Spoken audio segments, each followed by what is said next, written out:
BBT founder Acharya Srila Prabhupada Ki Jai.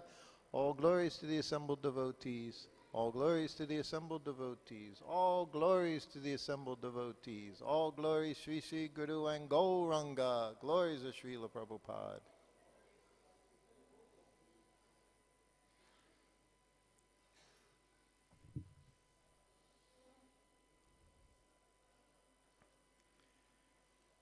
So today we're reading from Chaitanya Charitamrita, Adi Leela, Chapter 2, Text 20 and 21. So I'll just read Text 20 and then we'll respond in Text 21. Atha bahunaitena jñātena tavārjuna viṣṭabhyāham idaṁ kṛtsnam ekaãṁśena sthito jagat. The translation. The Personality of Godhead, Śrī Kṛṣṇa, said, "What more shall I say to you? I live throughout this cosmic manifestation merely by my single plenary portion." Purport. Describing his own potencies to Arjuna, the Personality of Godhead, Śrī Kṛṣṇa, spoke this verse of the Bhagavad-Gītā, Chapter 10, Text 42. So we'll read that.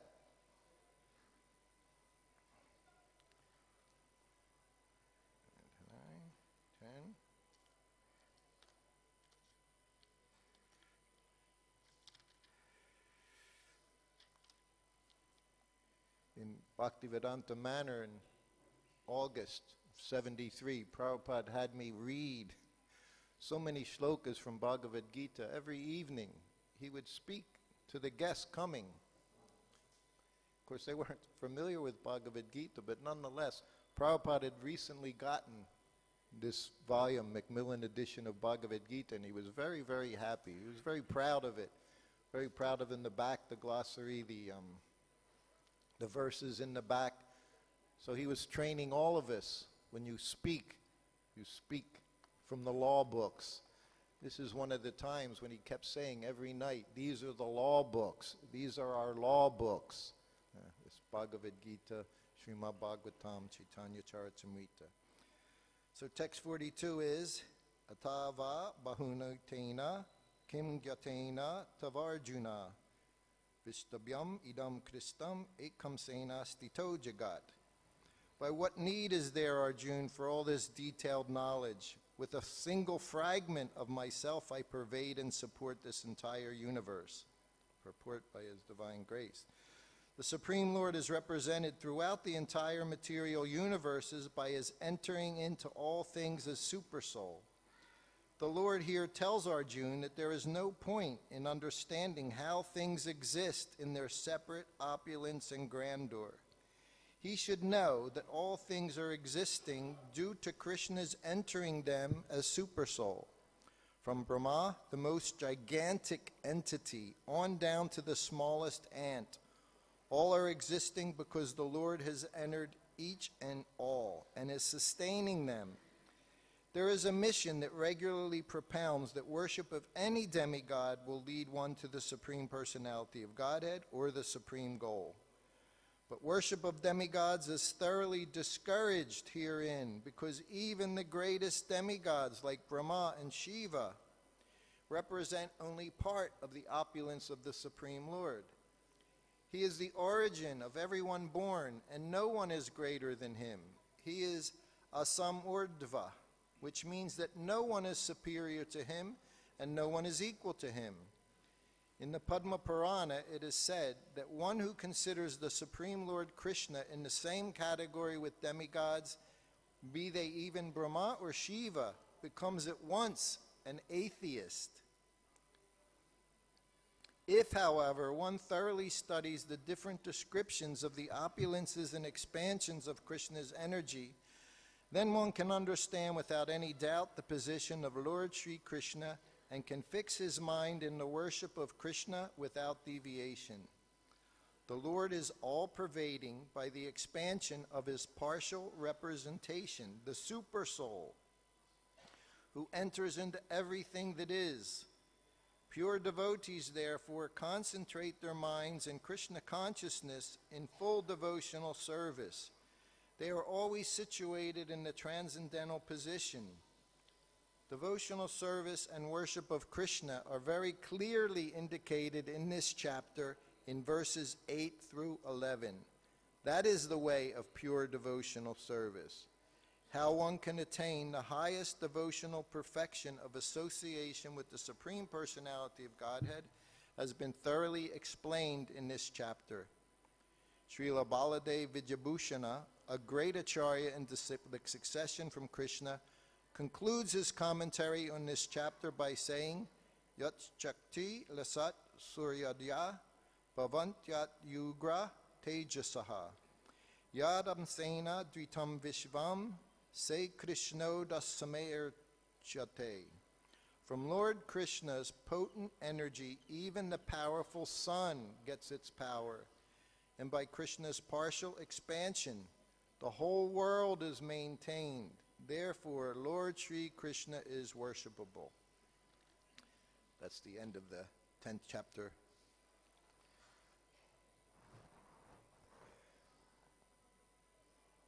So now we'll text 21. Tam imam mahammajam sarirabhajam Vidi vidi dishtitam atmakalpitanam Pratidrisham iva nakadarkam ekam Samadhigatosmi vidutabhedamuhaha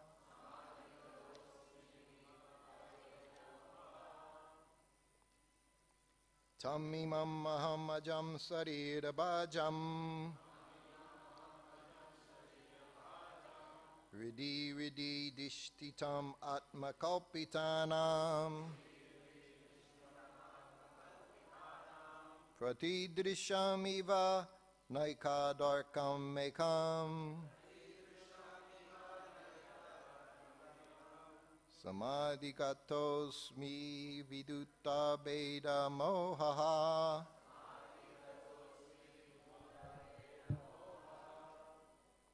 Anyone?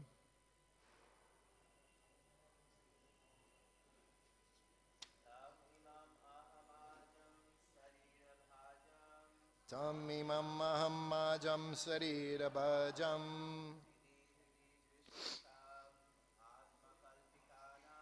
Vidi vidi dishtitam atmakalpitanam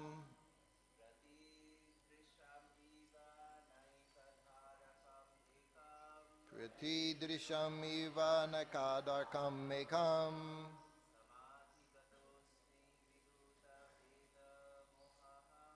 Samadhigatosmi vidutabhedamoha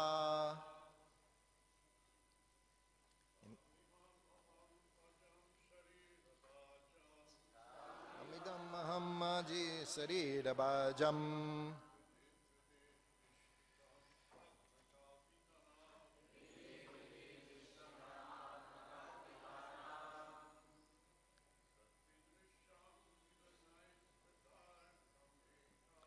Pratidrisham iva naikadarkam ekam Samadhigatosmi vidutabhedamoha Any ladies?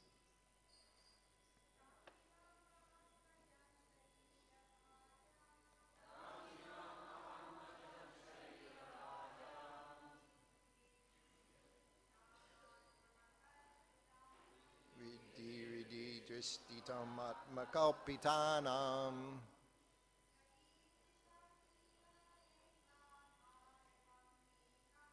Pratidrisham iva nakadarkam ekam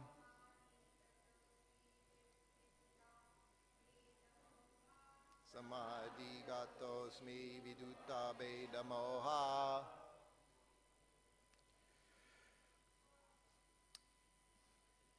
Tam him, imam, this, aham, I, ajam, the unborn, sarirabhajam, of the conditioned souls endowed with bodies. Riddhi, riddhi, in each of the hearts. Dishtitam, situated.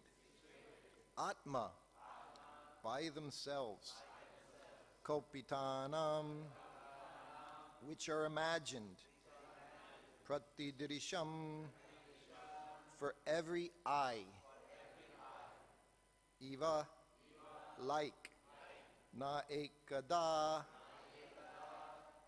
not in one way. Arkam, the sun. Ekam, one.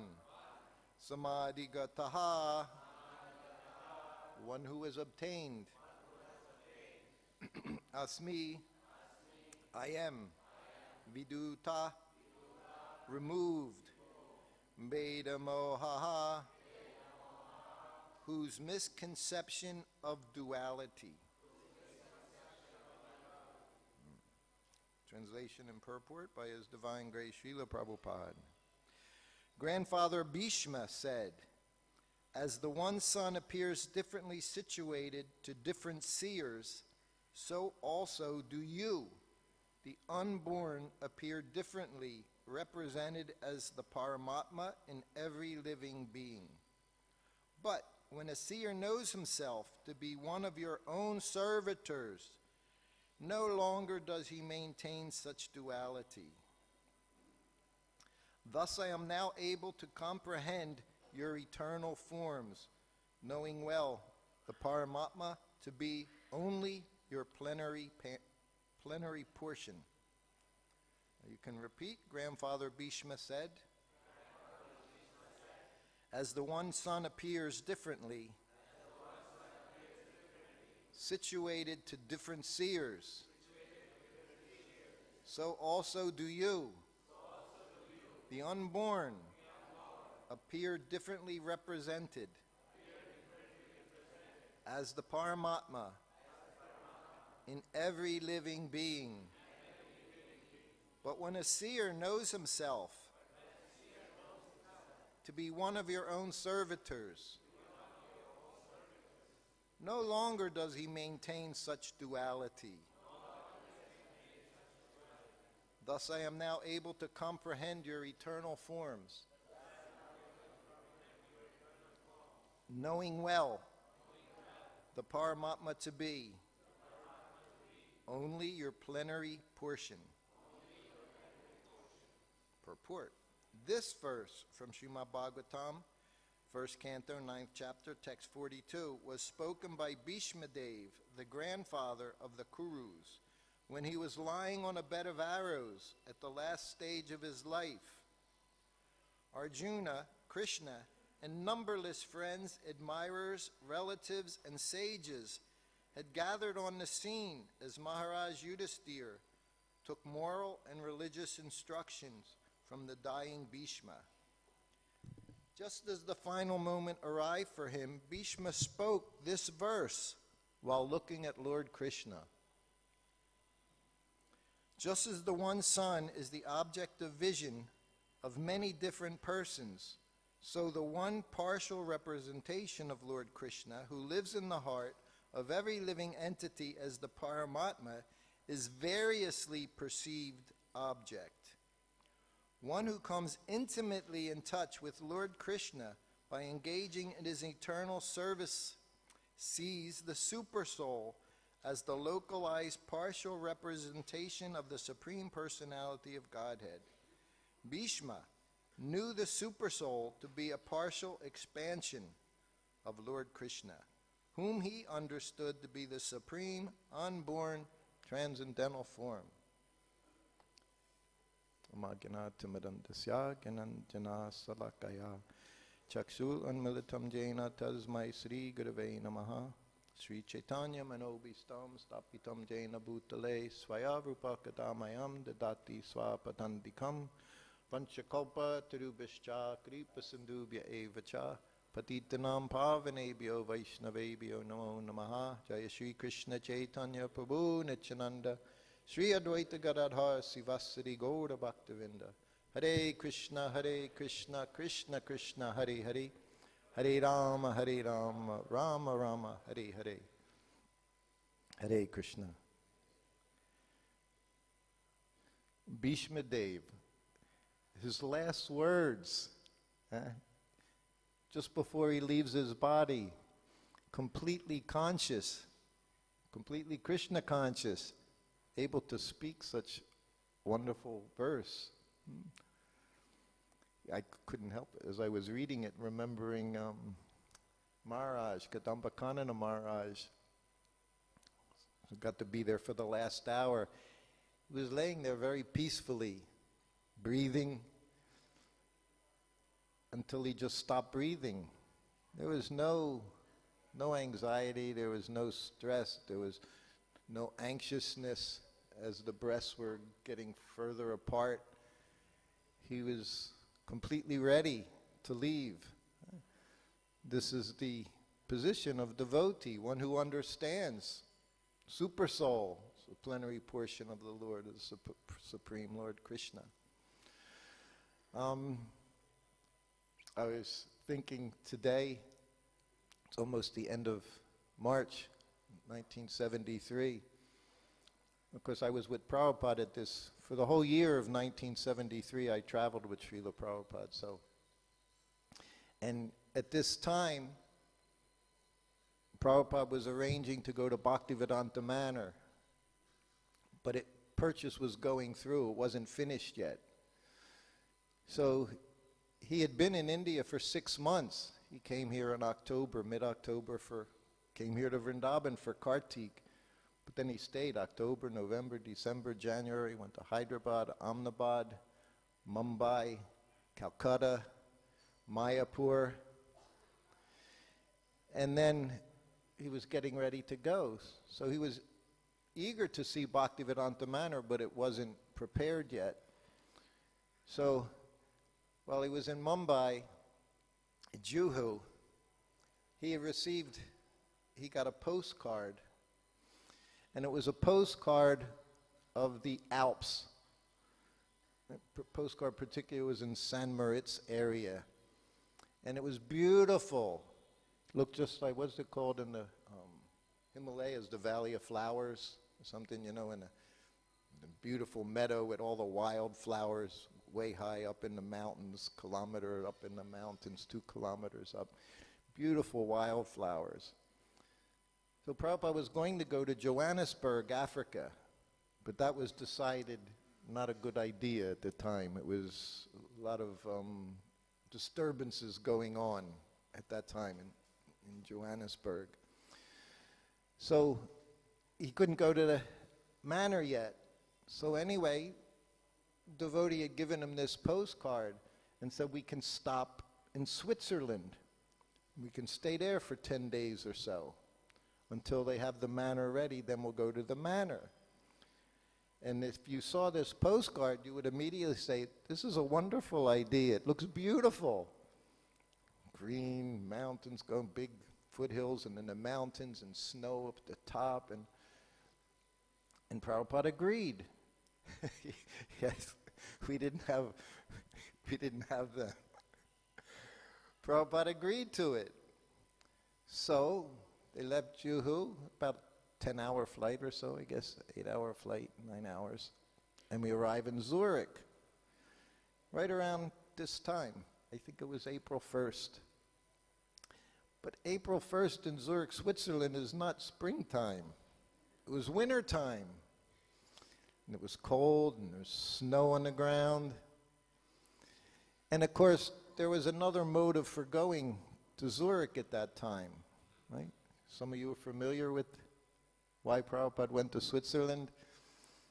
Right in April 1973, gold had just become deregulated. And for the first time, average people could buy gold. So Zurich was the very center of the market at that time. Anyway, you could buy it for $35 an ounce that time. If you had bought a kg or two, you would be very wealthy right now. But so then Prabhupada's there, and wherever he went, this is what I see with all of this. Prabhupada followed his program. He called it the, what's the word? Anyway, just the simple, can't think of the word right now, but the simple program, every day he did it. He did his morning program. Didn't matter. Regiment, yes. The ritual, his daily duty. He didn't see that if you're in the temple, you follow the morning program, but then when you start traveling, that's your vacation time. There was no vacation time when you traveled with Srila Prabhupada. Believe me, no vacation time. Always you had to be up every morning. Had to be up. If you didn't get up, he'd ring his bell and call you into his room and chastise you, his party. Just like our temple president. Chastise you. This is our business. So he would do that wherever he was. It didn't matter, he was in a hotel room in Zurich, morning program was there. Chanting our rounds are there. Even speaking Bhagavatam. Everything, he followed it every day. And he tried to have us understand, this is what you do. This is our program. So after that, it was decided, because Zurich was staying in a hotel, wasn't very nice, so then they decided, well, Prabhupada, go to St. Moritz. St. Moritz in the 70s, maybe even now, I don't know, but it was like one of the most famous ski resorts in the world for the rich and famous. So one day, it's about a 2-hour ride on a train. Now this is in Switzerland. Switzerland was very, very technologically advanced. I remember they had motion detectors, 1972, wherever you went, motion detectors. You went in the bathroom, motion detector. In the hallways, motion detectors, turning lights off and on. So the train was a very beautiful train. A little different from the expresses we travel. Very nice train, very nice. And there were 3 of us to travel together. Srila Prabhupada, of course, and the same thing in the train, he sat in the window seat. And then I'm sitting next to him, and next to me was this devotee from Pakistan, Jai Hari. He's the one that gave me that silk dhoti and kurta back in the day. That was Jai Hari. So we're on the train, and we're dressed, dhoti, kurta, shaved heads. Prabhupada, only 3 people, of course, in the whole city. And as we're going on the train, Jai Hari and myself, we're both like 21-year-old children. I hadn't been anywhere. Now I'm with Prabhupada, I'm all over the world. But this was the first time. And I'm seeing the Alps. It was beautiful. The mountains. And there was snow, it was snowing. But because it was snowing, everything was pure, white. And Jai Hari and me, Prabhupada's sitting right at the window, and we're completely oblivious. Just like we're oblivious to the super soul. That's spiritual master. He's your external manifestation. He's telling you what to do every moment. He's showing you what to do every moment. And Prabhupada's chanting, and Jai Hari and I are looking and pointing at, oh, look at this, and the train's weaving in and out of the mountains. It was beautiful. And we're just looking and talking, and Prabhupada just looked at me. He said, what do they call this place we're going? I said, I was so happy because it was an easy question, to answer. You don't want a difficult question. I said, St. Moritz, Prabhupada. We're going to St. Moritz. St. Moritz. Prabhupada looked. He said, they may call it San Moritz. I call it Saint Hellish. He said, not a living thing anywhere. Nothing, he said, just cold snow, nothing. He knew what we were doing, and he just smashed us down. So you have no idea what's beautiful. We're looking at this, oh, it's so pretty and white and nice, pure. No, he said, hellish. He said, who can live in these conditions? Hare Krishna, Hare Krishna, Krishna. You'd never, it was all you could do. You grabbed your beads, you know, they were like your safety net, you know, it was like a teddy bear for us. You just hug your Hare Krishna, Krishna, Krishna, and then Prabhupada, that was it. He was finished. He gave us his lecture. He explained to us, you're in hell here in this material world. You're thinking it's so nice. You even make the snow, you think it's nice, huh? So then we get there, and it's higher in the mountains. The whole time we're traveling up, so it's cold. But we get there. Switzerland didn't have, very difficult. I think I made him chapatis out of suji chapatis. He said, you make suji. We had suji chapatis. We had halava. That's like all we were eating was they had suji. So then the next morning came. And again, I'm thinking, oh, this place was opulent. You know, it was a 5-star resort. And we all had our own rooms. We were in this nice apartment, nice flat, 3 bedrooms in it, nice kitchen, everything bright and beautiful. But, you know, 2 kilometers up in the sky with snow constantly. So the next morning, 5 o'clock, he rings his bell. Morning program. Doesn't matter, it's like minus 20 Celsius and the wind's blowing 30, 40 miles an hour. None of this matters. Time for a morning walk. So we all get ready for the morning. We're still inside, and of course there's nice heat. It was the first time I slept in the bed with a duvet, with a nice down cover inside, you know, because it's so cold. And you're feeling everything was nice. I'm still thinking, this is wonderful here. So then we had a patio, so there's a sliding glass door that opens to the patio. So we still don't know what it's like outside. It's just starting to get a little bit light. Sunrise, morning walk, Prabhupada's morning walk. And he has his coat on, hood pulled up. We have a chadar, that's it. I come from India, so I have chappals and no socks and a chadar. And you get ready, because you do, everywhere around the world, you do the same thing. It doesn't matter, wherever you are. Every place is the same. So then I slide the door open. This wind comes in and the snow is blizzard-like.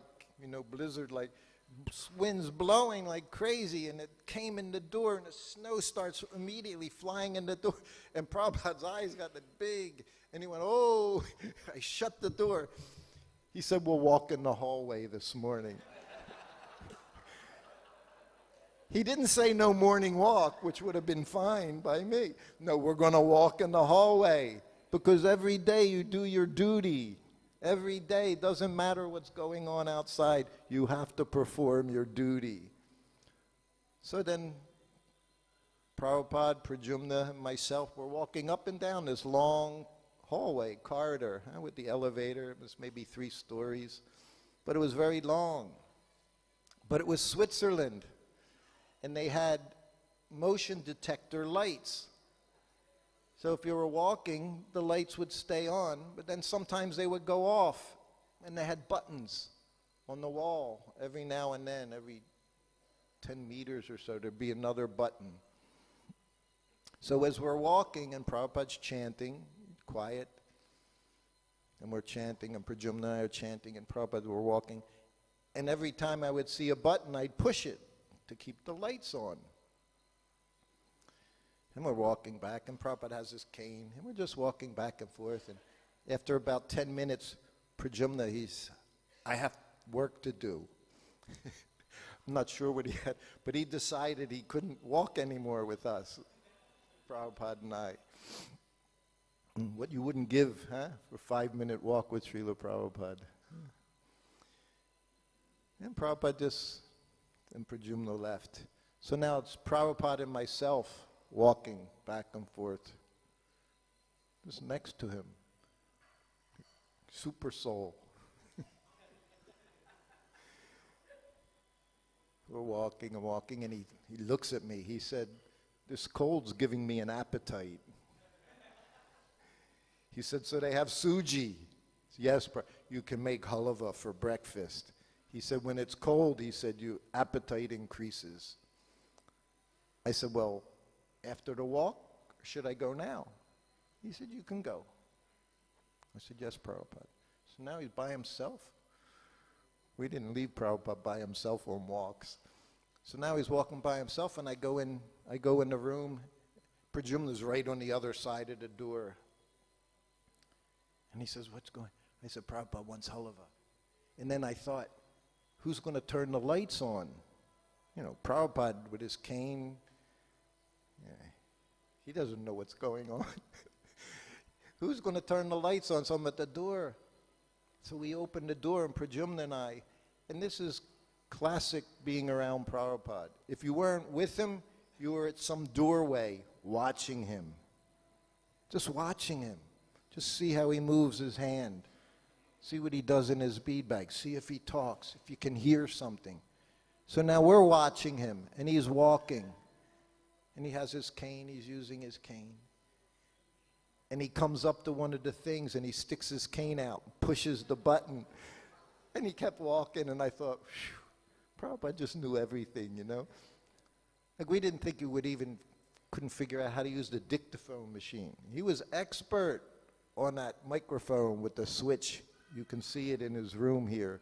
It has a rewind switch, has play, record. And he would go up and down. He would listen to what he would say, and just like translating Chaitanya Charitamrita.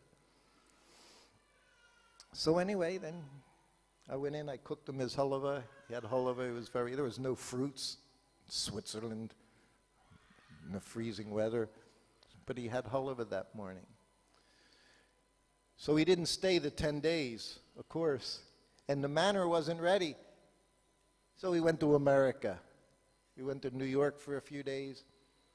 And then he went to Los Angeles, where he stayed for some weeks.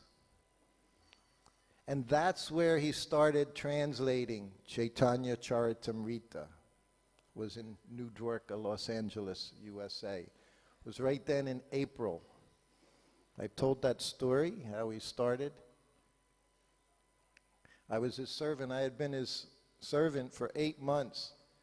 And I was struggling following that program every day, no matter where you go, 2 o'clock in the morning, flying into places. I wasn't getting my rounds done. And one afternoon in Los Angeles, he rang the bell. I was sleeping. No one ever slept in the afternoon in those days. But in the course of traveling all over the place, Prabhupada would take a nap, I would take a nap. Because told me to follow him. So he was taking a nap, so I took a nap. But his nap was 15 minutes. My nap was going on, half hour, 40. I'm dreaming. And in my dream, I hear the bell. I incorporated it into you do that in dreams. You incorporate the noises so you can sleep comfortably. I'm hearing the bell, and finally I heard the bell. And I run into Prabhupada's room. And I'm completely in mode of ignorance. Anyone could see I had just woken up. But I'm down on the ground offering obeisances, and I'm exercising my eyelids, everything, so I could fool my super soul. But I'm down there, and he's already yelling at me. He knows. Prabhupada knew everything, observing everything. Why aren't you chanting your rounds? While I'm down there, he said that to me. Of course, I didn't know what to say. I was still half asleep. And I said, Prabhupada, I'm sitting in my room all day. That was my excuse, that I'm in this room, this little room by myself, 24 hours a day. And he just looked at me. He didn't laugh, saying, that's stupid. That was ridiculous. He didn't laugh. He looked at me very seriously and said, what can we do? I don't know. He said, call Kurandar. Kurandar, there was Prabhupada, and under Prabhupada was Kurandar. He was the number one devotee in the movement. He was in GBC. New Dwarka was the world headquarters. Prabhupada said to me once, he walked down one step to his garden. It was a concrete step. He said, you see this step? Yes, Prabhupada. He said, Kurandar made that step. He said, Kurandar can do anything. And he had me call him. So now we go, I get Kurandar across the street, we go, we offer our obeisances. Kurandar, very serious. Never had a smile. Prabhupada says, Srutakirti's not getting his rounds done. He says it's because he's sitting in his room all day. He said, so what can we do? Immediately, Kurandar's face had that look, thinking. Prabhupada said, I have an idea. He said, I'm translating Srimad Bhagavatam here in the sitting room. He said, so the other sitting room is there. He said, Srutakirti, do you know how to type? He knew I knew how to type. I was typing letters, his letters sometime. I said, yes, Prabhupada. He said, Kurandar, he said, so you can get another dictaphone machine and you put it in that room. He said, and I'll begin translating Chaitanya Charitamrita. He said, in Srutakirti, he said, then you can do the transcription and the typing. Yes? I said, yes. He said, and then you'll have some service to do. Yes? I said, yes, Prabhupada. He said, and then you'll get your rounds done. I said, yes. What else are you going to say? I said, yes. He spent 10, 15 minutes solving my problem without any... He never made me feel bad about what was going on. He only wanted to solve the problem as I presented it. He didn't try to change how I presented it. Well, what do you mean? You can walk around in your room, you can do... No, he saw what I had and he solved it, just like that. Kurandar got the dictaphone machine, put it in the room. I was all very excited. I thought, I'm going to be part of Chaitanya Charitamrita, typing, like all the Matajis are, Pradyumna's wife, Arundhati, always typing. Most of the time it was the ladies were doing this transcribing for Srila Prabhupada. But now he asked me to do it with Chaitanya Charitamrita. So the next morning, we go out on the morning walk, 5:30 in the morning, and I'm thinking, I have work. So I'm chanting vigorously, chanting my rounds, thinking I have to get my rounds done so I can do my service. It was a very strange feeling. And it was just Prabhupada's taking care, caring.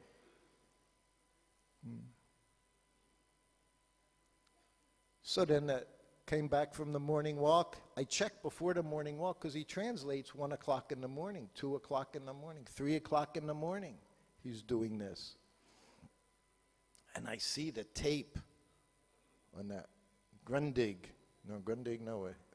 Yes, Grundig, yeah? I see that little reel of tape on there that he's done. So I already grab it.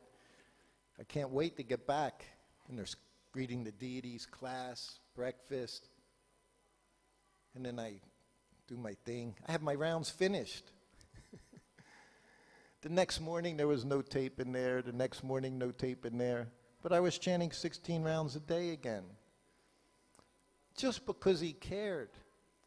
I saw him care for everyone. You know, mind's a very funny place. I saw how much love he gave to everyone. But I didn't think I was one of those people. I was just as, somehow or other I was with him. Panchagoda said to me just this morning, hey, be Prabhupada's servant. I said, who can explain such a position? It's impossible. Nothing you can do would give you that opportunity, that facility. There's not some work you can do, huh? Just like there's no work we can do to go back home, back to Godhead. What we can do is give our lives to Srila Prabhupada. And that's what we can do, huh? All these things now, every day we're reading about the gopis and the gopis' love. As long as we have any material desire, there's no understanding of what's going on here without thinking somewhere I'm enjoying. Huh? But I saw that with Prabhupada. His pleasure was his service. Wherever he was, all of the time. Whether he was in the train, looking at the snow, looking at these two crazy young boys, still thinking, there's pleasure, there's enjoyment. And he's saying, no, it's all hell, hellish condition. But he made being with him such a pleasure. I would walk into his room one day, he was playing his stomach. Prabhupada had a little, we say Brahmin belly. Prabhupada had Brahmin belly. And he was playing it like it was a mridanga. And he said it to me. He said, like the mridanga. Another time I walked in, he was tapping. He said, by the sound, you can tell the health of your organs. So he would give you, one morning when he pointed one morning, it was in Hyderabad, he pointed, he showed me the pole star. He said, this is pole star. He looked, he showed me. Another morning he pointed to the moon. He said, today is Ekadasi. He said, just by seeing the moon, you know when Ekadasi is. So he made everything just a delight to be around him, because anything he said was knowledge for us. Huh? It gave us all our knowledge.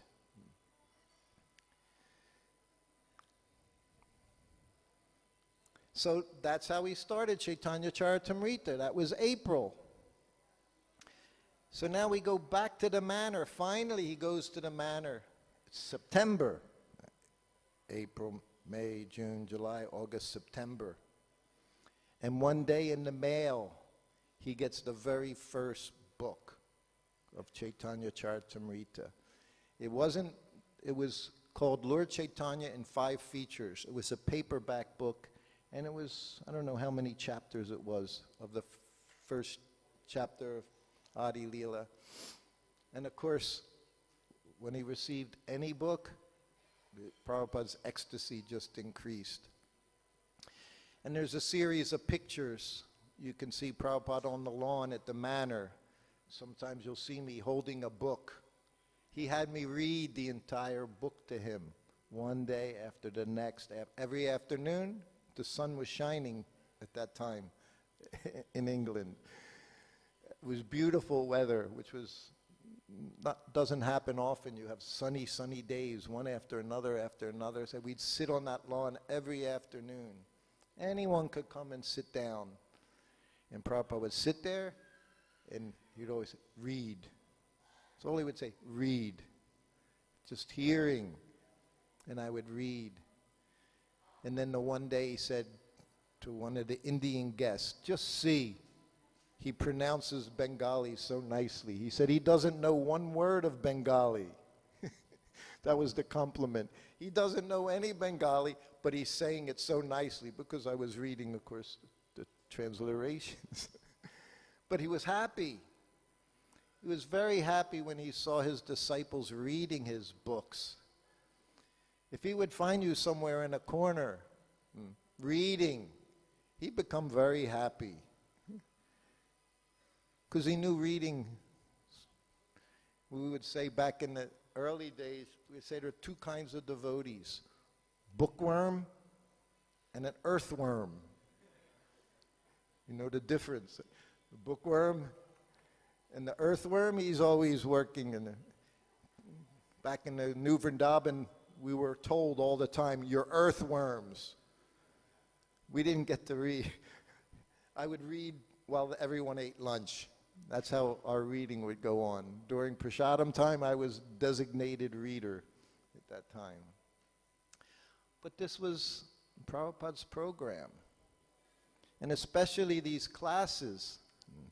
Again, as mentioned the other day, it's a wonderful example to see the authority in the temple at the morning program every day. Prabhupada wrote a letter about that one time. You may be very advanced, even in the 70s, right? You wouldn't see sometime the GBC, temple presidents. They're big devotees. And Prabhupada wrote a letter. You're very advanced, but you should set the example for others. This was his program. You're so advanced, so do something with it. Not that you go hide on your own somewhere. Hare Krishna, Hare Krishna. No, he said, set the example for everyone. This is Prabhupada's society. So Prabhupada's classrooms. Morning walk. Everything he did was Krishna conscious. He showed us how to be Krishna conscious in everything. I said we would just watch. Devotees would just watch to see how he chanted on his beads, to see how he turned, to see his smile, everything.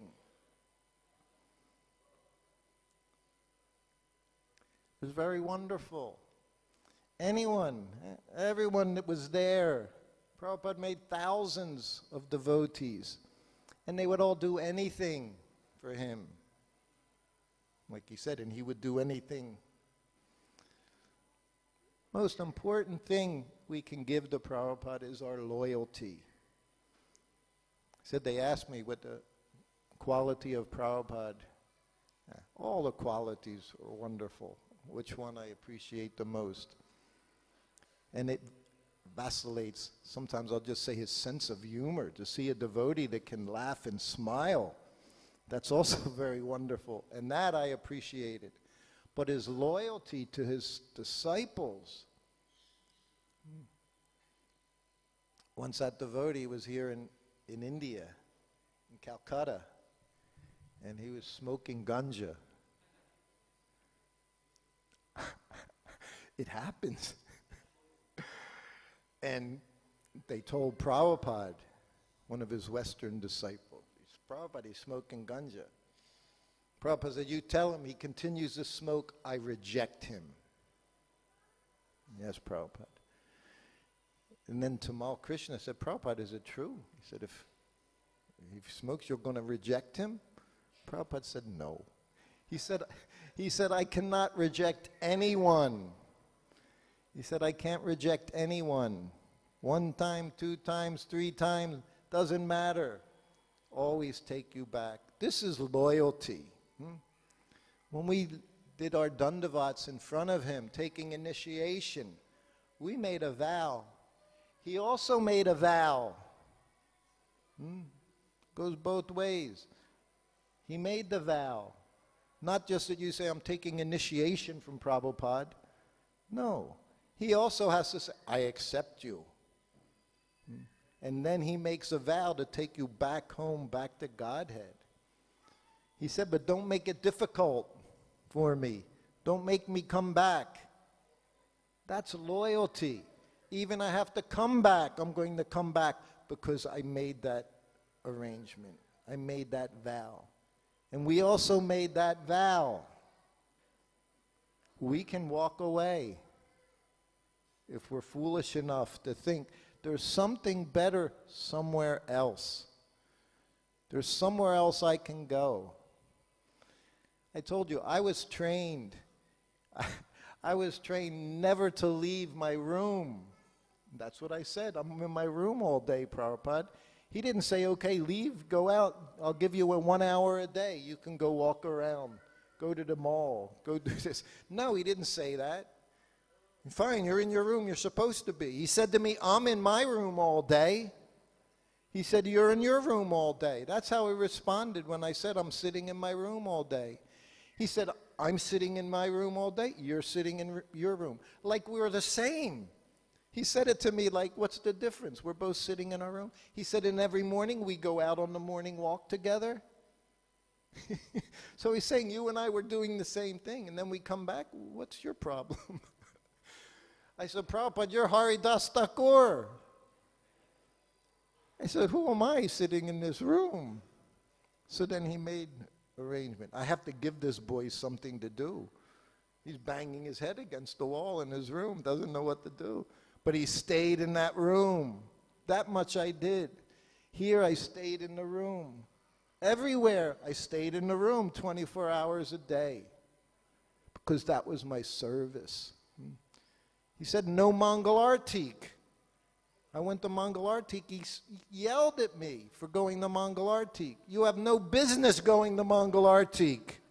What if I need something? Yes, Prabhupada. He never needed anything, but I had to be there just in case. You have to know what your service is and perform it to the best of your ability, and you'll get all success. It's not a difficult. Prabhupada said the process is very easy. Our determination is difficult. Here in Vrindavan, 100 times, Prabhupada said, whatever you do, 100 times. I think it's like 100 times more difficult here in Vrindavan. Vrindavan tests you. But we love it. We're so fortunate to be in this place. You don't know, so many, they'll say, oh, I went to Vrindavan when there were nice Parakram paths, Braj you could walk on, no honking horns, no this, no that. All that's external. Prabhupada said even the hogs are getting liberated. Nothing has changed in Vrindavan. You see with your eyes, you think it smells bad, you think it's dirty, you think this, you think it's too crowded, you think it's too much of a city. He said, still everyone born in Vrindavan, dies in Vrindavan, goes back to Godhead. Everyone. And if you do something wrong, you come back as the animal. And then still you go back to Godhead after little punishment for a few years. Such a special place. To be in this place. We say Prabhupada left Vrindavan because he brought Vrindavan everywhere. But this is still Vrindavan. There's a difference. Krishna appeared here. He's non-different from Goloka Vrindavan. This is where we're living. So we have to step up. We have to become serious. I'm talking to myself. In this place, if you want to stay here, and you'll get all wonderful results. This is why our God brothers, God sisters, they're coming here just to die in this place. Prabhupada set that example as well. It's not an ordinary place. It's not like every other place. This is Prabhupada's home. We come here, we're living in Prabhupada's home. All your rooms, they're part of Prabhupada's residence. So we have to become serious. We're given such an opportunity to be in this place. Prabhupada said, don't waste it. Don't waste this human life. Especially don't waste this human life here in Vrindavan. So the bell is rung. We can stop here. Can handle one or two questions.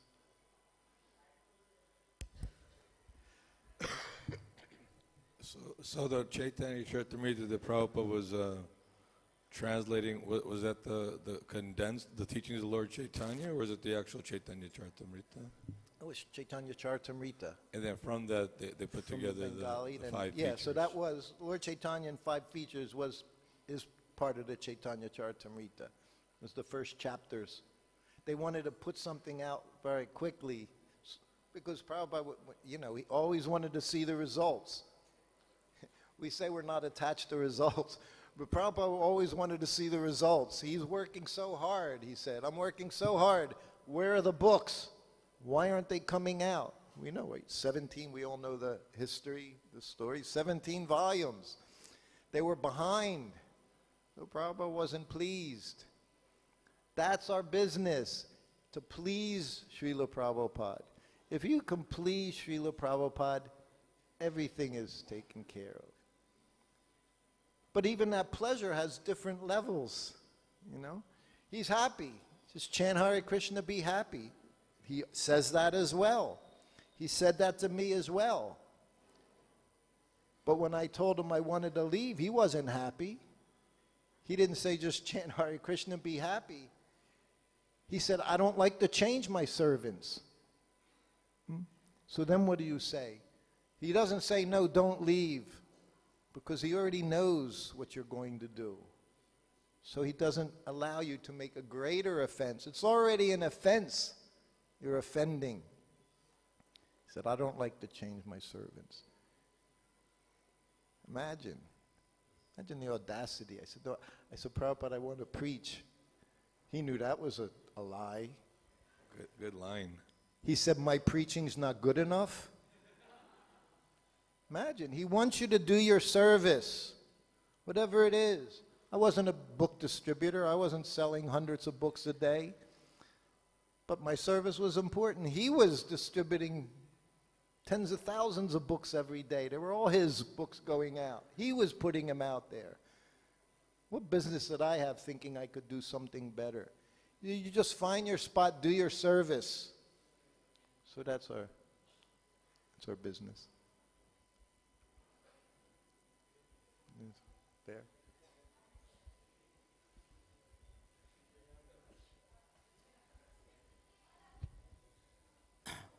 Hare Krishna Prabhu, thank you for the class.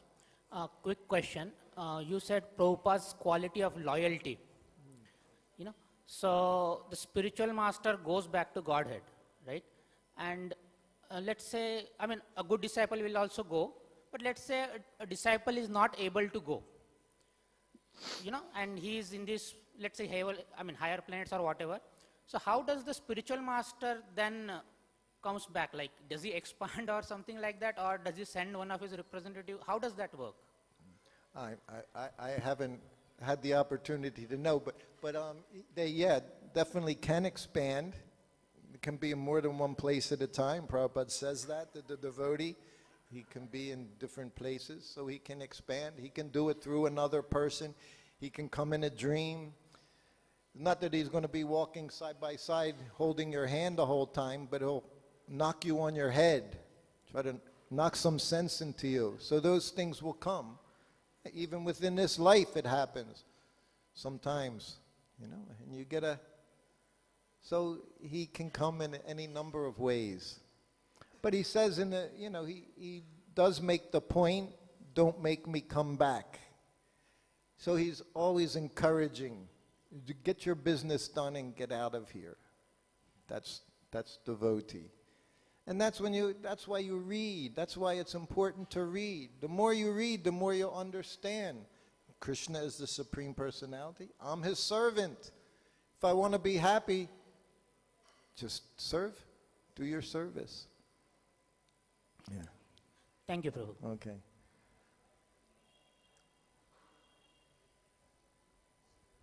Krishna Prabhu, I have a question about residing in Vrindavan. From what I understand, Srila Prabhupada didn't want us to reside in Vrindavan. He wanted us to come and get charged in Vrindavan and then go to preach. So how do you reconcile this need to reside in Vrindavan, that we really want to reside in Vrindavan, and knowing that we will not please Srila Prabhupada in that way? Yes. Somebody was speaking to me the other day, asking me if Prabhupada would be happy. They went and lived in Radhakund, chant 64 rounds a day. And I said, well, Prabhupada explains Radhakund is not for preaching, right? It's for relishing. This temple, of course, there's hundreds of devotees in this temple doing service. Is what I see. To remain in Vrindavan, it's very important to have service. a service within Prabhupada's framework to remain safe in Vrindavan. You know, we heard that the other day when one devotee wanted to leave, I think it was sannyasi, go to the west, open a farm, and Prabhupada said, your service here better than opening 20 farms. So he considered also very, very important. But he wanted it for his disciples all over the world to come here because it's special. To come here and take advantage of the atmosphere in Vrindavan. Yes, for whether it's for some days or for a few weeks, and then, like you say, go back and be recharged. But to come here, and we see, for those of us that have lived here for some time, you can see Vrindavan it tests you, definitely tests you. And we can pass or we fail, and again, we pick ourselves up and carry on. But to be here is certainly very special, but in the same way, Prabhupada said 100 times your offenses, 100 times. Not just your service, what you do good, what you do bad is also 100 times.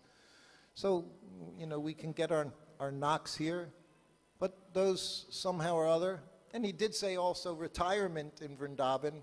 For those when you reach a certain age, you can come and retire. But he also says devotees never retire. They retire to do more service.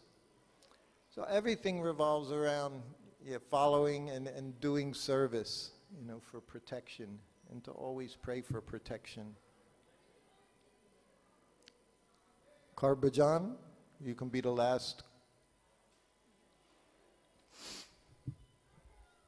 Hare Krishna. Oh, you were speaking about Prabhupada was smoking, and he said you will ask him to go out. But he said no, he will not allow him to go out. So how we can understand that sometimes we remove devotee out? So how that we can understand? Well, he certainly wouldn't let him stay in if he continued. So that was always the point. If one is sorry for what they have done, they come back, they ask forgiveness, they atone. Prabhupada said you can never. He said this is Lord Chaitanya's movement, Lord Nityananda. So they accept anyone. That's what he said in that lecture in Atlanta. You know, he said, Krishna is very kind, but he requires surrender. He said, but Lord Chaitanya, Lord Nityananda, they're just distributing love of God. Whatever you do, they don't mind. They're giving Hare Krishna to everyone. Yes, he said that in a few places. Hawaii was one of them. No crazies and lazies in the temple. So that comes under the crazies and lazies. It does make you a bit lazy, but he also understood that these bad habits, they'll fall away. He would always say, chant. That's why he stressed chanting. Always chanting no matter what. All right. Hare Krishna, Srila Prabhupada ki jai. Thank you.